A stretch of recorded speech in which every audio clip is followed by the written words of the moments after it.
Okay, we're here for round 2 of the I Hate Insurance podcast at SHOT Show. We're here with some guys I've met before, and I want you to introduce yourself and tell us. I know a little bit about both of you, but I don't know where you came from and how you got to where you're at. So. My name's Matt, usually known as the Collector, based out of North Dakota.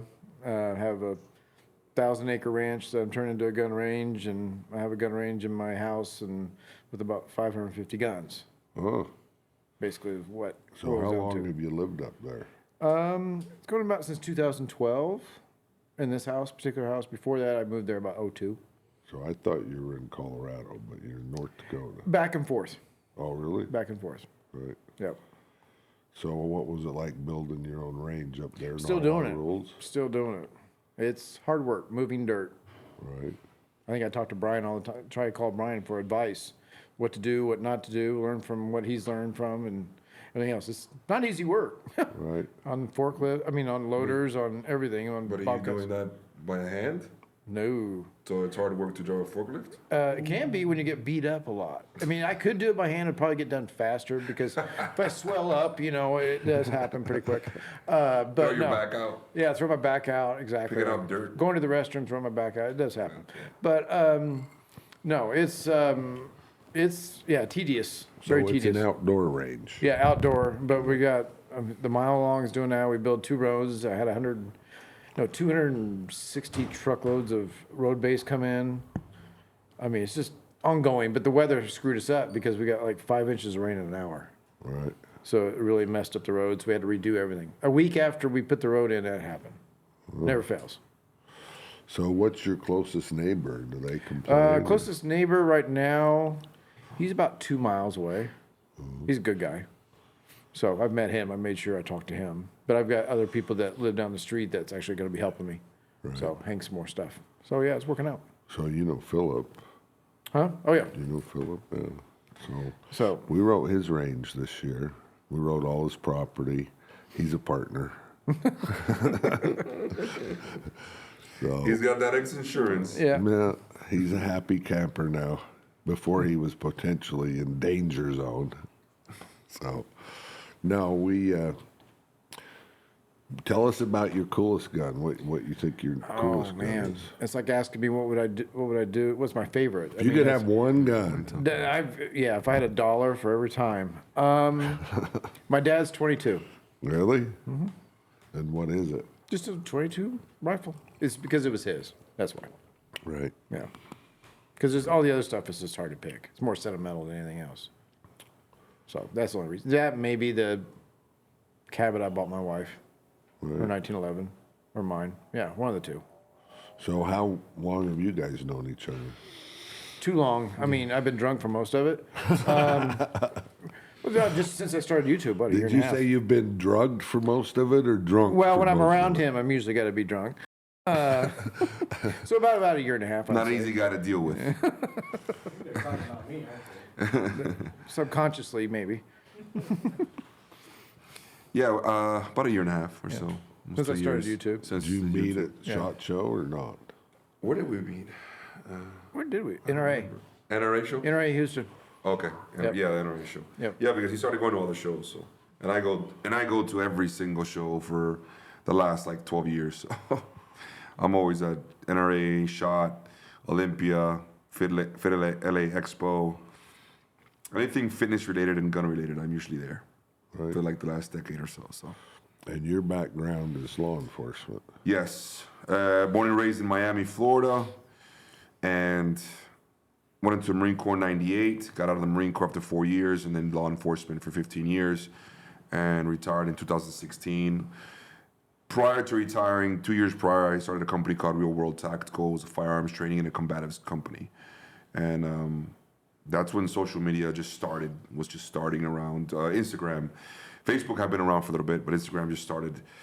So started doing some marketing on there, and then it just became, just went to another level. It became not just a firearms training company, but a fitness company and a mixed martial arts company, all three in one. Right. And now it's e-commerce, apparel, merchandise, a little bit of everything. I also own a gym down in Miami, Florida. Oh, really? Yes. What's the name of it? KO Zone USA World Strength and Fitness. So it's 2 floors. The bottom floor is all fitness, and the second floor is all mixed martial arts. Right. Yeah. So Very cool. yeah, gyms are tough, man. It's a hard business to get into. It's a lot of work. Right. Yeah, you got to fix machines all the time, deal with members all the time, deal with people. You know, Right. not a people's person, so. You're not? Come on. I'm not. I'm really not. I have a switch. I turn the switch on and then, become a people's person, but it is definitely emotionally draining for me. A lot of people don't realize that, but it is. I don't know why. I've always been like a loner, more of an introvert type of guy. Right. Yeah.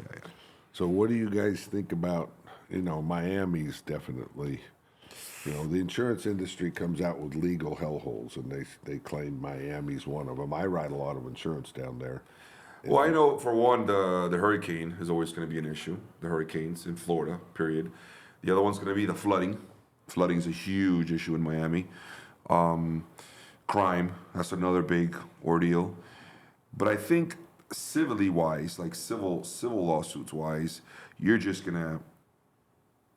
It's a shit show, man. Just you have so much stuff that goes on there, and it's a big city with a lot of legal issues. And Miami, there's even just in car insurance. When you have people that let me say car insurance and medical insurance fraud. You know what I'm saying? When you have car insurance and these guys are doing fake accidents and then going to these Medicare clinics and charging $10,000 a person, these are all insurance issues. These are all insurance. These companies have to pay for that. So what happens is, it trickles down, right? These insurance companies are losing millions and millions of dollars every single year, and then nobody wants to insure you. And if they do insure you, it's super, super expensive. Right. So. So, I think that, again, I compare everything to the playground when we grew up. I'd have picked you on my fucking teams when we were playing ball in the street or kicking the can. And, you pick people based on, how they'll react under pressure. Because if you're not under pressure, Absolutely. it's easy for everybody to talk a good story. But when you're under pressure, and that's all the legal system is, the plaintiff's lawyers, and I look at things like guardrails, right? The plaintiff's lawyers are trying to get as much as they can all the time. Well, that's their job, right? And I admit that more now. And I almost blame it more on the insurance industry that we don't do our job, right? When the claim comes in, what you always hear from an insurance company is they're trying to save money, right? Settle it, because it's going to save money. Lowball, right? Well, that's what Remington got sold, was it's going to save you money to just settle this bullshit case. Yeah, because they don't want to be in litigation for 5 years. Yeah, well, in their head, they're saying, no, we're going to have to pay a team of lawyers for 5 years on retainer. In my head, I say, I don't care if it takes 50. It's the right thing to do. And that's what, again, you learn as a kid is, and every time it's like the old story you told around the campfire, and it goes around and it comes back and it's totally different. You're the only one with your passion and your knowledge. My best insureds, they get in a car accident. I mean, the best guy I ever had drove a golf cart in Phoenix, and some Uber ran into him. And he had witness statements. He had pictures. He went to court, right? I mean, he is like doing to me, I'm just walking behind him saying, dude, you're awesome. Let's go kick their ass. Yeah. Right? Most insureds aren't going to do that. They're going to keep doing their business, delivering trucks, and the accident somebody else is taking care of. And, So they outsource the accident. Yeah, and anytime you outsource and then they hand it off to somebody else, these big companies that just manage claims, they call me up all the time. Oh, you're stupid. You employ all these people. We could do it cheaper. We have all the employees. And I would say to them, so you think I believe you can hire people easier than me, right? Hiring good people's hard. Yeah. So, if I don't want to hire good people, you think, oh, I'll just hire them to do it.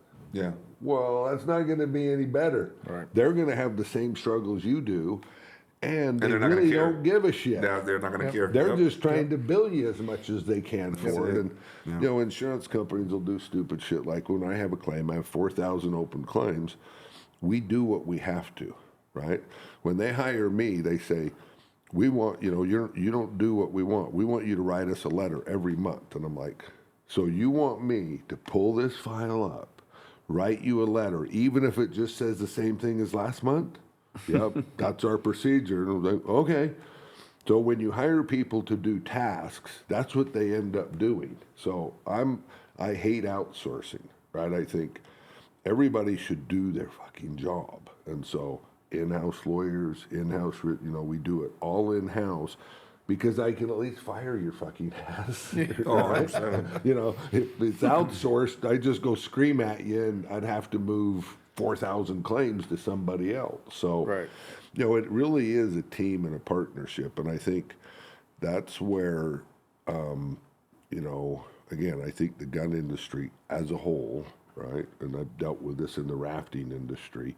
The best guys, they're doing all the best shit. They want to put the little guys out of business that aren't meeting the standard. And I'm like, look, you can never put them out of business. You'll never put them out of You business. squish them, some other guys will And pop up. yep. So what you have to do is differentiate yourself. Right. Right? You know the facts of your business and your case, and you never negotiate with a terrorist. Yeah.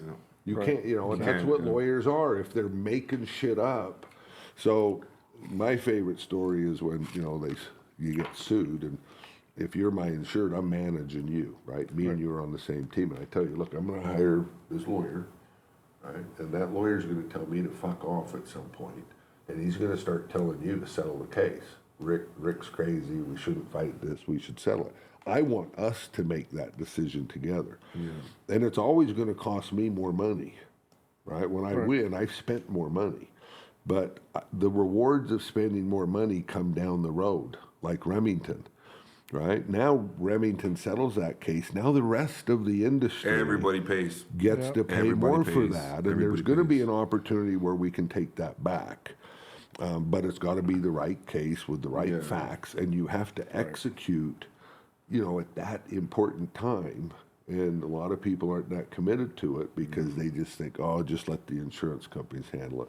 In cases like that, whatever happens, whether you win, lose, or settle, you're setting a precedent for every single other company. That's right. Because you're technically representing the entire industry and every single company that's in your genre, right?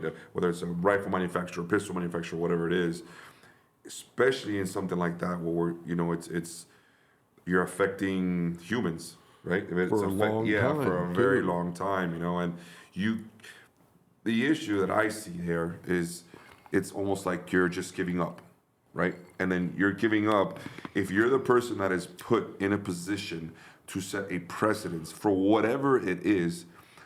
You have to be the one to say, okay, I'm literally the spokesperson now, all right, and or I'm the victim or whatever for all of these different companies. I'm gonna be the one that I'm gonna have to stand my ground and fight this to the end for everyone else, Right.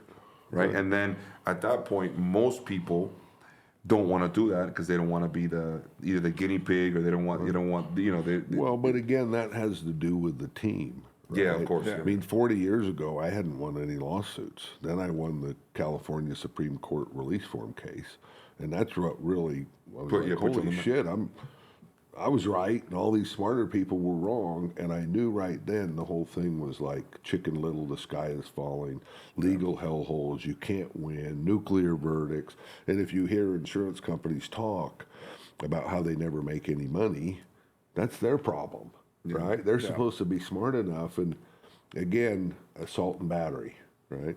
Police officers coverage, your immunity going away, and all of that. If I insure security guards, police officers, bars, whatever, I give them assault and battery. And we make them put cameras in, and then we have a plan. Same with active shooter. It's like, let's have a plan, because when they sue you for an event like that, their tact is, what did you do to plan for this? And most people say, nothing. I didn't do anything. Yeah. Right? And that's really simple to have a plan. Right? It's almost like an aircraft plan. How do you land it? You practice it, but hopefully you never have to use it. But if you do, everybody knows their job. So, I think with things like that, those are tough because let's say if it's an individual police officer, now we're going to go back to his training and what has he done to prepare himself for those situations, or what has the department done to prepare him for that situation.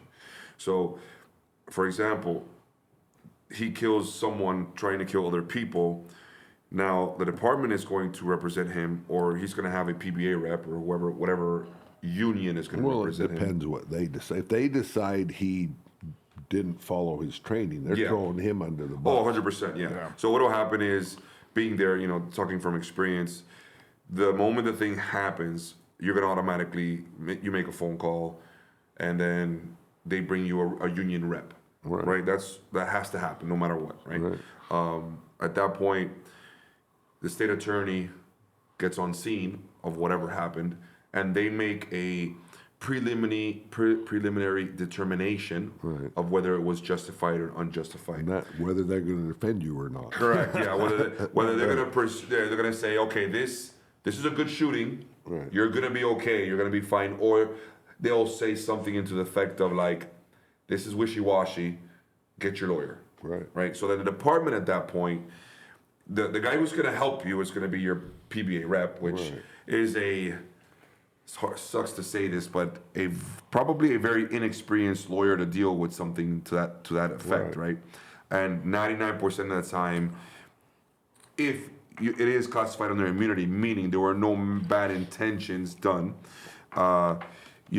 criminals out the door. But no matter what happens, you're always going to, and this is the thing I try to explain officers, when you get into a shooting and you take someone's life, okay, the family will automatically civilly sue you. Right. Okay. If you don't take his life and leave him paraplegic or just shoot him a couple times, sue you. he's going to sue you. Right. And this has happened every single time. The only time that I've seen this not happen, it was in a case that I had where they made a deal with the actual guy that he would not go after the police department or the police officer, and he wouldn't be tried, or he wouldn't see any jail time. So they would give him like a settlement, right? They'll say, hey, listen, you're being charged for armed robbery, right? This happened to you. If we don't give you any time, you don't have to serve any time, then you cannot civilly go after the department and all that stuff. They say, okay, no problem, no time, boom, and you're done. The only issue with all the things is that 99% of the time, the department, if it is a case where the department, provides you with someone, and they usually do, they provide you with some form of defense, they will help you all the way to the point until it goes to trial. Now, once it hits trial and you lose, you're fucked. No, they withdraw.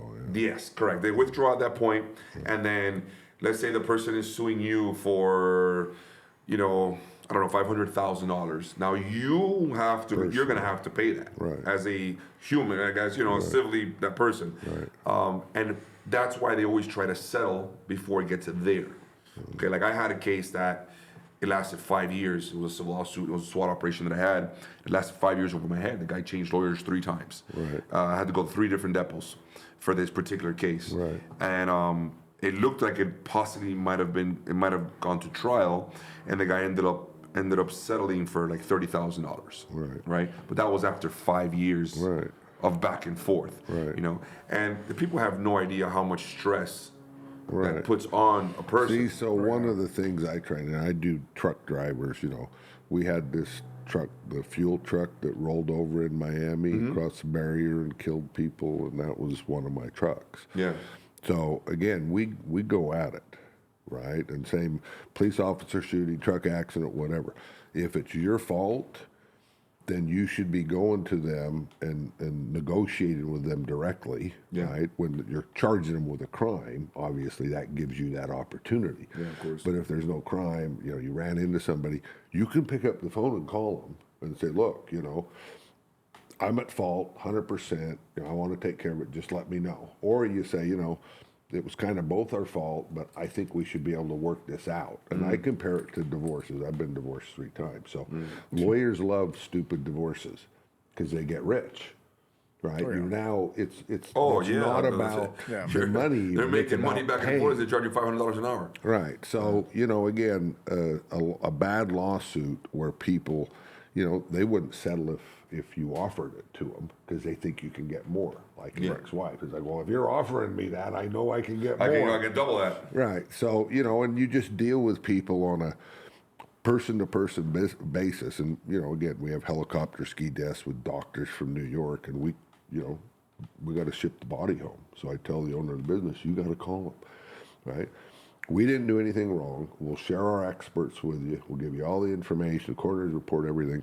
We don't want you to pull any money out of your own pocket, and you start a dialogue, right? I think that's heading them off at the pass and doing the right thing. That doesn't happen in the real insurance world. When accidents happen, everybody kind of parts, and there's no communication. And then the family starts writing checks for a funeral and the coroner, the body to get home, and it's the brother, the sister, and they're like, who are these assholes? Let's get a lawyer. You're now an asshole to where they're going to go get a bigger asshole. Because I don't believe anybody likes lawyers either. No. That's why if you approach them and do the right thing, 80% of the time, good people aren't going to sue you. And I've been shocked that, there was one guy who died on a river, a kid. His family comes out to Colorado, and normally most people would say, I don't want to go on that river. Their only request was they wanted to have their son's ashes spread on the river at the same place he died. Right now, if you ask me what are the possibilities, they're going to sue us, they're going to hate us. I would never have guessed they're going to want to go down the river and spread their kids' ashes. But you don't know until you engage with people. Right. And they were very religious people and, didn't want to blame anybody for anything. And so, if you never make that human connection, it's going to end up at a lawyer. And so I think it has a lot to do with not knowing. So you get into a situation yourself, whatever, let's say law enforcement based or whatever. Getting sued, right? Yeah, and you're scared. You're scared. You're sitting there and you're wondering, and being there several times. You sit there and what you're doing is you're thinking about everything that just happened. Okay, and you're alone. Huh? You're feeling alone. 100%. Well, yeah, you feel right now. You're thinking to yourself, okay, I'm here.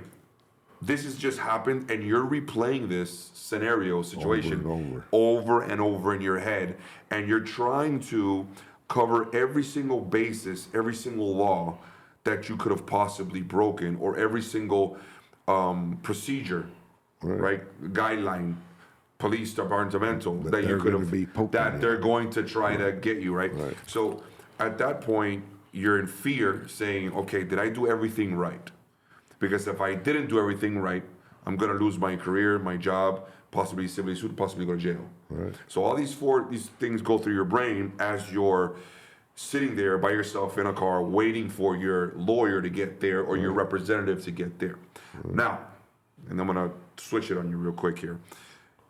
That happens when you don't have someone that you know or trust that is going to fight for you. Right. And that is the difference where X-Insurance comes in. Because now, at that point, let's just say I would have been on duty and I know for a fact I pay you every single month. You offer me, insurance if something like that were to happen to me. Right. You cover me if something like that. At that point now, I'm not going to be wondering if I'm going to be held out to dry, or the guy that's coming now that I don't know who he is or I don't know what lawyer this guy is not going to fight for me. He's going to throw me under the bus. Right. And all these things, as they go into your brain, now you're saying to yourself, okay, I have a choice to make here. Because I can't fight alone. The department. Yeah, right. I can't fight alone by myself. Right. I don't know. I don't have enough knowledge. Right.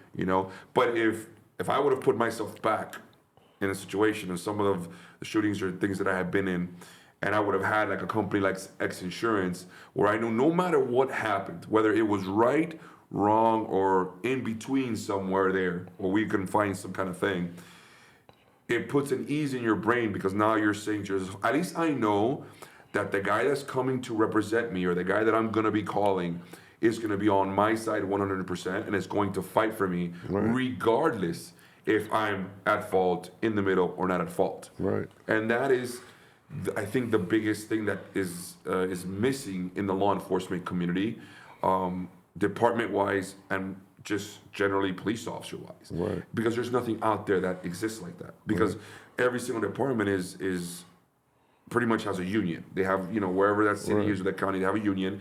But these guys, you don't know who they are.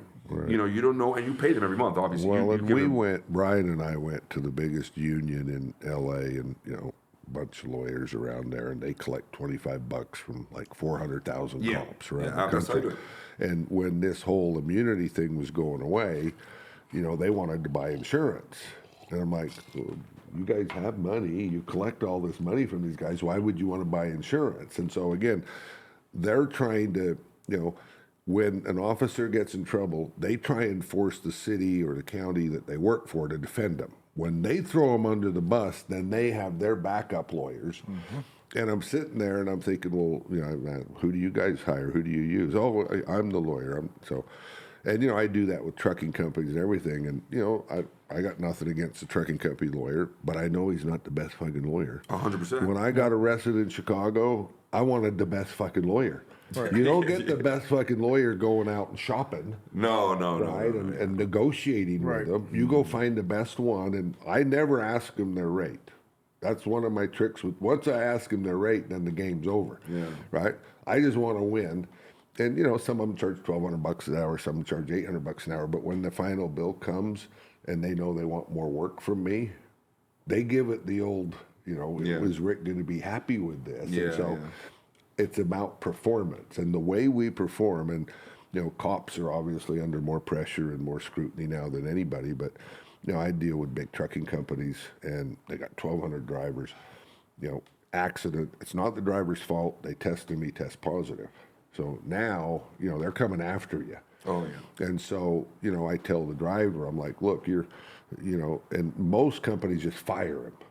Right, and under auto, you insure the company, but you also insure the driver separately. So you have to hire two separate lawyers. Well, when you throw him under the bus, he now's coming at you with the plaintiff.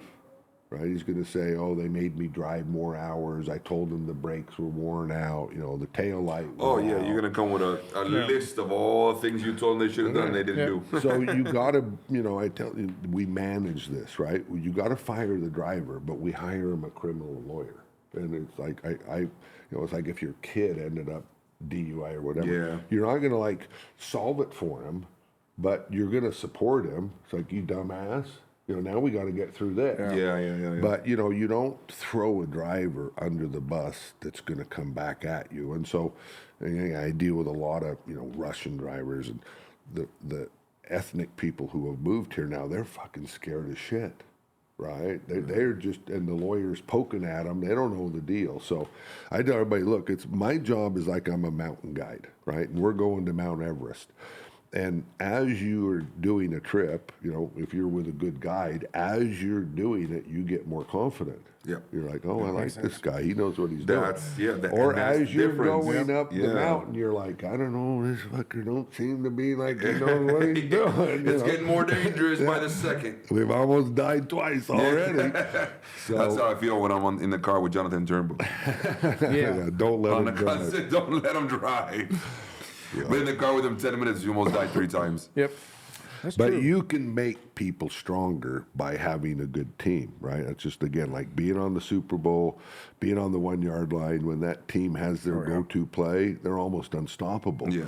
And when you're in life and, you know, situations like you've been in, big claims, you feel alone, right? The people that are supposed to be there for you aren't. And that's really where insurance should be, right? And again, absolutely. it doesn't matter whether you're like Remington, right? If you settled it, it should have been over. It shouldn't have been able to take him into bankruptcy. If you didn't settle it and you fought, right, it's going to be a long time. But I tell everybody, part of their game is wearing you out, right? In anything, war, law, you know, sports. And so That's when we you ain't have to have going to the get worn mentality out. where you're going to say, you're going to have to kill me. We ain't going to wear out. Yeah, you're going to have to kill me. Yeah. And within a very short period of time, like normally hours, you know, if you're involved in a shooting and I insure you, we should be together and we should know within a very short period of time what we think, right? And I've been there with guides where world-class guide, and she was a girl, Everest 12 times, she was guiding in Telluride, helicopter skiing, and they're skiing down and there's a woman in front of her. The woman falls down like a tree well, and there's a river down there. So her helmet sticks in the mud, and she's underwater and she's drowning. And this world-class guide is trying to pull her out. And you've been snowmobiling or in snow, and when you're sinking and you're trying to pull up, you can't do it. And so this girl died, and she's yanking on her. And I always think about what the person, I feel bad for the person who died too. Right. But the girl who went through that as a guy, she loved guiding. Trauma issues that Major she trauma. have done better to save the person's life, and then the person's family is going to go after you because Well, they didn't. We went after them, and we took them back to the place in the summer. And again, it's decisions, right? And if you miss that turn at that critical point because you don't have good communication and you don't have the right relationship, like homeowners in Florida is like, I'm not reporting that; they'll cancel me.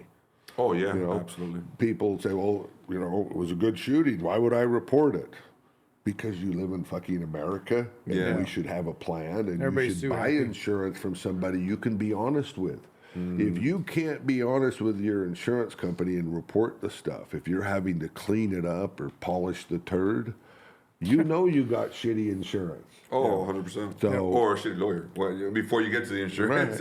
Yeah. Well, and again, my job is hiring good lawyers, and again, everybody in the insurance industry does hourly deals for a cheaper rate, right? Because they're outsourcing. Yeah, they're outsourcing. Like, well, I pay $550. Oh, we'll give you $350 an hour, and whatever lawyers bill on an hourly basis. I think there's only 24 hours in a day, but I've seen where they bill for 28 hours in a day. So, Wow.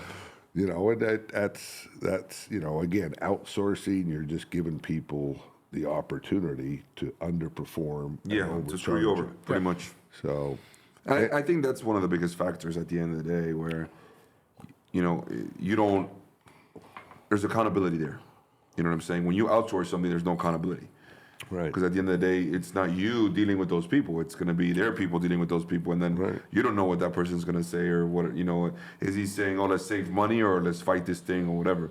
And in situations where your life literally is at stake, in a situation where you're saying, okay, I'm going to lose my life, I'm going to lose my career, my house, my business, everything, you have to have a company like X Insurance where they're just going to fight. Yeah. If it's the right thing to do, they're going to fight. If it's the right thing to settle in regards to negotiate, you know what I mean? Well, that's the right thing. But at least you can trust that a company is going to do that for you so that you don't feel like we were saying alone. You don't feel like, this guy next to me, I don't trust him. Right. I don't know if he knows what he's supposed to be. You know what I mean? Is he really fighting for me in regards for my better being, right? Right. Or is he just trying to undercut me and just get it over with, or whatever it may be? And I think that's the biggest problem in the law enforcement community where something bad does happen, and look how many things that's happened to these cops that are doing 15, 20 years to life. Right. And then you come back. This cop, I remember there was a situation maybe a couple years back where the person jumps out of the house and starts running at the police officer with a knife. Police officer shoots and kills a person. Technically, should be a justified shooting. It's lethal force, unlethal force, justified homicide. And department fires him. Family sues him. They try to go after him criminally. You know what I'm saying? And all these different things. And it was just because he didn't have anybody there. Right. He didn't have anybody there to fight for him, to say, okay, let's go back and look at the last 30 years and 30 cases that this was 100% justified.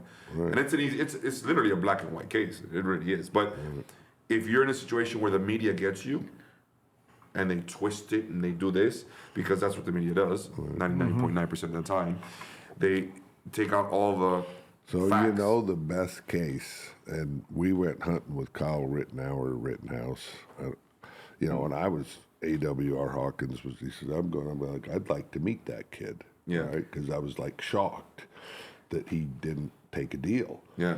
They never offered him a deal. Really? They overcharged him, and they were going for the gusto. So he said he had no choice. Yeah, and so, again, I was going to say earlier that there isn't a lawyer on the planet that's ever going to tell you or me to fight a case. They're going to bill it all the way, and then they want to settle everything, right? And makes so sense. it's our job to tell the lawyer, and every case I've won, I've told the lawyer no, and I've had the support of my insured, because I can't do it with, we got to be in lockstep that no, we're not settling this. And the image I give people is, you sue me frivolously, I never negotiate with you. Our lawyer is going to say, Rick, come on, trial's coming up, you got to make him some offer. I'm like, so what would that be? They want $3.5 million. What do you want to offer them? Well, let's start off at 50. I'm like, so will they take 50? Is that why we're doing that? No, but it'll get the game going. I'm like, look, I don't want to get a game going. I want them to know that I'm headed to the court, right? My back, and you should say to them, they're like, where's he going? He's not making us an offer. Say, yeah, he's going to the jury. Yeah, straight And up. that's when they don't blame shit you. their pants Oh, yeah. because they don't expect that. And, again, my own lawyers at that point will think I'm a dick, and they'll go to you and say, I think we need to convince Rick that we should make him some offer. And that just shows that now you're going to negotiate with a terrorist. That is the wrong move. Yeah, you're never going to win that. At some point, they are going to come to you with a much lower number than 3.5. If you throw out 50, I guarantee it's never going to be 50. It's going to be more than that. Yeah. If you never throw out a number, and their out of pockets are 40 or 50, I know what the best number is, Rick. zero. $1. $1. And then not even $1. 99 cents. So the state of Mississippi sued every insurance company, and they all settled for Katrina. I was the only one that didn't settle. They won 6.8 million. Then they dropped down to 680,000. Then they gave it to 250. Then they went to 150. Then my lawyer, and he's a plaintiff's lawyer in Louisiana, I use a lot, and he called me and he says, Rick, 25 grand. You don't even have to write the check to them. You write it to the hurricane fund. And I'm like, dude, I ain't paying them one penny. That's a win for them. They can now say, we got money from every insurance company. Now I can say I'm the only insurance company That didn't pay give a them money. fucking It's just the dime. point. It's just the point. Yeah, so anyway, it's a game.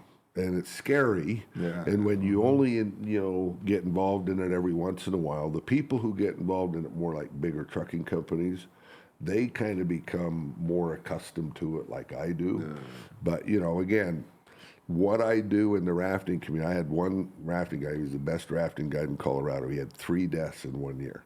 Wow. So all the other outfitters, all the regulators, everybody's like throwing him under the fucking bus, he's shitty, this, that. Wasn't true. It just, he had 3 accidents. bad It was luck. Big water that year and just bad circumstances. So we got him through all 3 of those. We didn't ever get sued. We managed them. So now when people have claims and I'm talking to them, you know who I call in? Ray. Like, Ray. And if you came and talked to other cops that were in your situation now, and you could say, look, dude, we got a plan. We got to, you give them people who have been through it, that gives them comfort. Somebody who's, managed this type of litigation before, that gives them comfort. So, again, that's what it's about, is being there and giving them a Yeah, but usually what confidence. happens is you ask the guy for help, and he's like, doesn't look good, man. It doesn't look good. They're like, it doesn't look good, bro. Take the money. Because cops are the most cynical, they're very pessimistic. Yeah. So if something can go wrong, it's going to be a glass half empty. It's not going to be a glass half full. That I can guarantee you.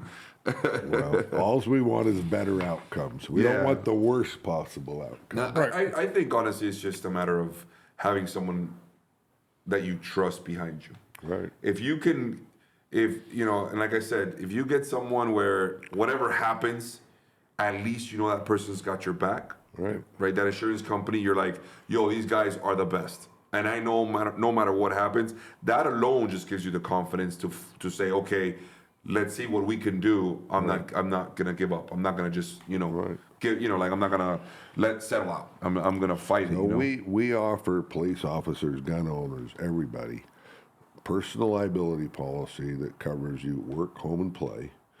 And we don't exclude like assault and battery and the things that would prevent us from defending you of an alleged crime, right? So we would defend you Right. Even if you robbed a bank, right? Yeah. We would defend you until you were found guilty, and then we're out. Yeah. But because insurance can't cover a crime, but Right. you know, every lawsuit is an allegation. Of something. What the Yeah. insurance sort. companies have done is they've added wording to not have to cover alleged criminal acts. So lawyers will always allege that. Same with assault and battery and sexual abuse and molestation. They know that insurers have carved that out, so they make the case more difficult by throwing in an allegation they know is not covered, and then you have to go get your own lawyer. And you're like, well, I thought that's what the union did, or I thought that's what the department did. no, I'm not going to go hire my own fucking lawyer. So, you know, and I've been selling that actually to bus drivers, because you know how they say the bus driver gets thrown under the bus in every accident. Yep. Yeah. You know, that's what companies do, right? They try and protect themselves and throw their bus driver Always. under Always. the Yeah, accident. it always comes down to, did you break policy? At some form, at some point, did you break policy? Right. And then whatever company it is will try to find something that you did, that you broke policy, so that they can CYA themselves. Right. Because if you broke policy, now that they're not They're liable off the anymore. hook, right? It's your fault. Right. Now, if you followed policy to the T, and you did exactly what they said you can do, then they're gonna be like, okay, he did what he was supposed to do. Okay, so now we have to cover him. Right. Because we're the ones who wrote that policy. Right. You know, and then But and I think that's again, what I happens with the wonder, cops, you know. I wonder even, you know, like in your cases, where they did protect you or they did give you care, you know, was he the best lawyer? Right? Or could he would still be there, but if you had your own, you know, representation Oh, yeah. looking over his shoulder, and then if they exit or they throw you under the bus, you still have your own guy. But again, you know, But I think, you know what? The average person doesn't think that's, they don't think that's affordable. right. The average person doesn't think that's affordable. You know what I'm saying? So, Well, for our policy started $199 a year. That's what cops pay. And in Colorado, we do a lot of them because they lost their immunity. But I tell them all, you know, you guys are really afraid about, the rest of us don't have fucking immunity. Right? Yeah, And yeah. you really don't have immunity if you don't obey the rules. The immunity it's goes away. $199 a year only? Yeah, that's what it That's pretty starts good. at. I mean, I do some, What does that come out to a month? Let me see. I don't know, like $12, $8. Yeah, it's crazy. Something like that. That's super cheap. But That's super cheap. Yeah, it's because really good, like actually. say for example the PBA, it was like $75 a month. 80 yeah, bucks I a mean month. the USCCA, it's like $600 a year, 600. and you know we're like less than that by a lot. Like $300 is our normal deal, and it's real insurance, right? The other programs are like a warranty program Yeah. with insurance behind it. And you know they're the ones collecting all the money and doing it. Yeah, and that's not like an insurance when I used to company. teach. I used to have insurance, you know, liability insurance, you know, and I remember me and you talked about it one time, and then I think I showed Brian the sheet, you know, and he was like, "This is garbage," you know. I was like, yeah, it's great. You have $1 million liability insurance, but if something happens, you're not covered because it outlines the exact thing that could possibly happen. They're like, well, but that happens, we're not going to cover you. Right. So, you know, that's usually how it works. Well, we specialize in custom fitting. Do you know what a haberdasher is? I didn't until I started hanging out with the guys in Naples, Florida. A haberdasher is like a. You don't know what a haberdasher is, Johnny? Come on, Magnum. Crap, man. I'm ready for some. No, they're a suit. They tailor your suit. That's what a haberdasher is. You know, when you go in to Really? get your Custom tailor. custom Custom fit tailor. suit. I always hear it as custom tailor. So that's what, you know, that's really what you need. And what the insurance industry sells is cans of corn, right? Doesn't Oh, matter 100%, what. yeah. Everybody's, Cookie cutter. it's the It's a same. cookie cutter, yeah. It's the same deal to everybody. Oh, I need this. Oh, we don't offer that. You know? Template. Yeah. So See, this should take it or leave it, and we don't. Yeah, there's no custom stuff. anyway, I thank you guys. Yeah. Appreciate It was a you pleasure coming out. being on. sure. Thank you for having me. For It having was us. badass, for sure. Learned a lot, actually. We want to come check out the range and the collection. Yeah, anytime. All you gotta do is call me. Yeah. Come out. I can do it anytime. So I will be where there in this year. I North, think I'm gonna go like in a couple months. where in North Dakota is it? Well, this one's the collection's mainly in Colorado. All right. Yep. So so is some of the ranch, and the other things are in North Dakota. So So where in Colorado? Like Durango or? no, southeast of Denver. Okay. So I'm between Denver and Kansas. Right. So it's a pretty nice area, really nice area actually. So pretty quiet. Well, Yeah. we fly over there in the helicopter when we're flying to Florida. Fly right over you. Oh, you did? Yeah. Fly the helicopter. You fly the helicopter to the floor? You did take the jet? Well, I do fly it there. Yeah. Yeah. I fly it long distance sometimes. Really? Yeah. That's a long flight in a Yeah. helicopter. No. We take a week and stop and see people. And Oh, that's cool. we do dog sled tours there, land right in their yard. In Colorado, they run do dog sleds in Colorado. Yeah, they do. They do everything in Colorado. Everything's better in Colorado. It's better in Florida. But you don't Sweat. get a, It's better, Say in, it Florida. again. It's better in Sweat. Florida. Yeah. Don't ever say it again. It's cooler. Don't ever say it again. Yeah. Don't ever say it. Let's wrap it up, Rick, with another. What was that quote that you just said at the last one?